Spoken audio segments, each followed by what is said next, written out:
Bonjour tout le monde, ici c'est Méane et je vous retrouve aujourd'hui pour une nouvelle vidéo de feuilletage des livres de ma bibliothèque.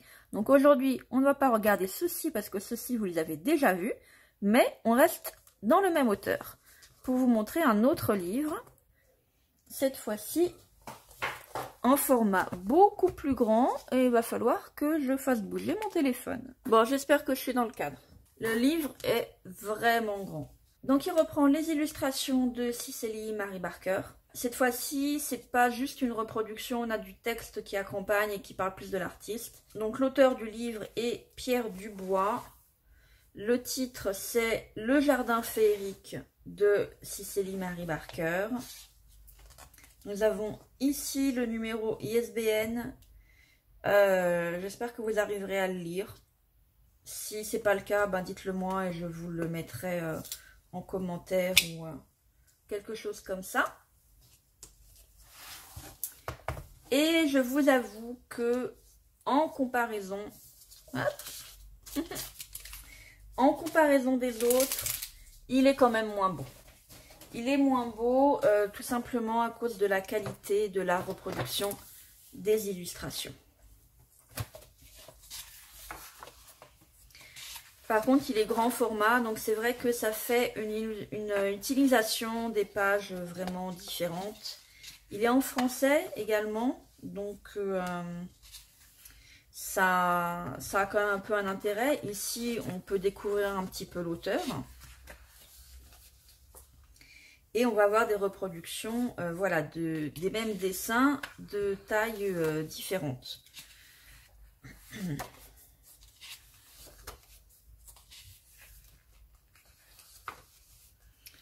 Mais par contre, c'est vrai que vous voyez, les illustrations ici ont été énormément agrandies et du coup, la netteté du trait y perd. Parfois, on en a des comme ça, donc du coup, là, c'est moins flagrant. Mais ici, on a quand même une impression un petit peu de flou et c'est dommage. Maintenant, est-ce que c'est la faute de la qualité de la reproduction? Est-ce que c'est tout simplement les illustrations d'origine qui ne pouvaient pas donner une meilleure qualité d'agrandissement? Ça, j'en sais rien. Comme ça,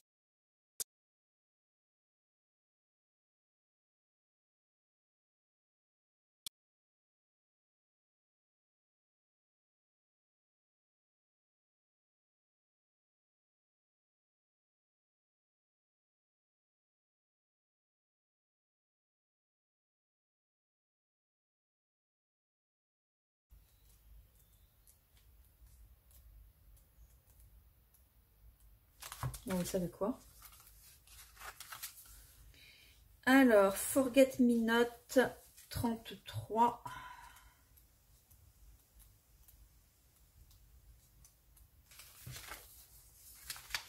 Pour comparer un petit peu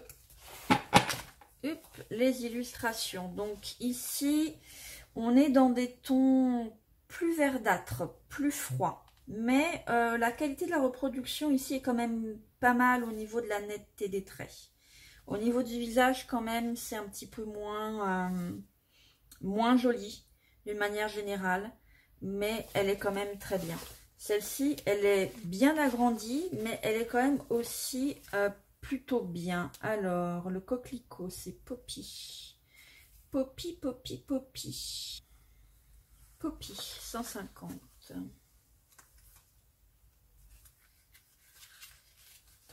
Voilà. Poppy. Voilà, à nouveau, on peut voir ici quand même pas mal la différence de couleur. Hein. On est quand même vraiment beaucoup plus dans un filtre Instagram vert. Je ne vois pas trop comment appeler ça d'autre. Par contre, je reconnais quand même que il y a l'air d'avoir un peu plus de contraste ici. Vous voyez au niveau des fonds, je trouve qu'il y a certains traits, certaines nuances dans les couleurs qui ressortent mieux sur celui-ci.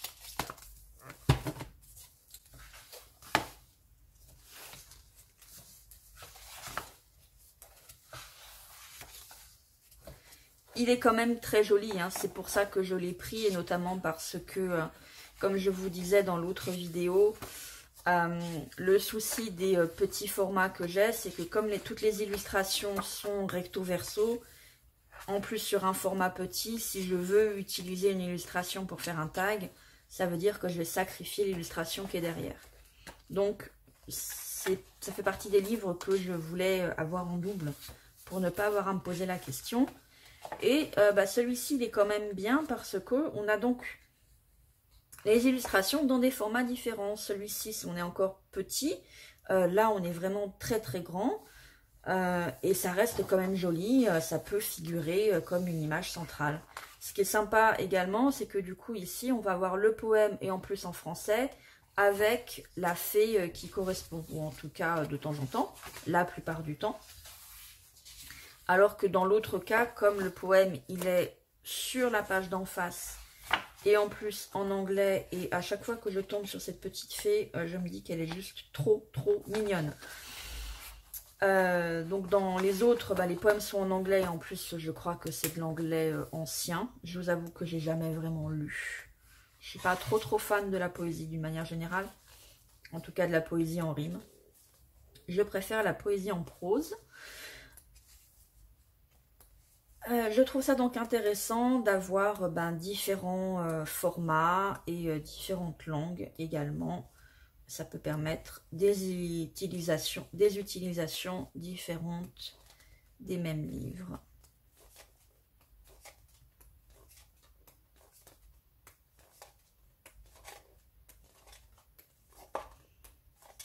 J'ai payé celui-ci plus cher que ce que d'habitude je paye un livre. Là, il était à 7 €. J'ai pas mal hésité à le prendre. Je ne l'ai pas trouvé sur internet, lui. Je l'ai trouvé en magasin à Bookoff, s'il y a des Parisiens dans le coin.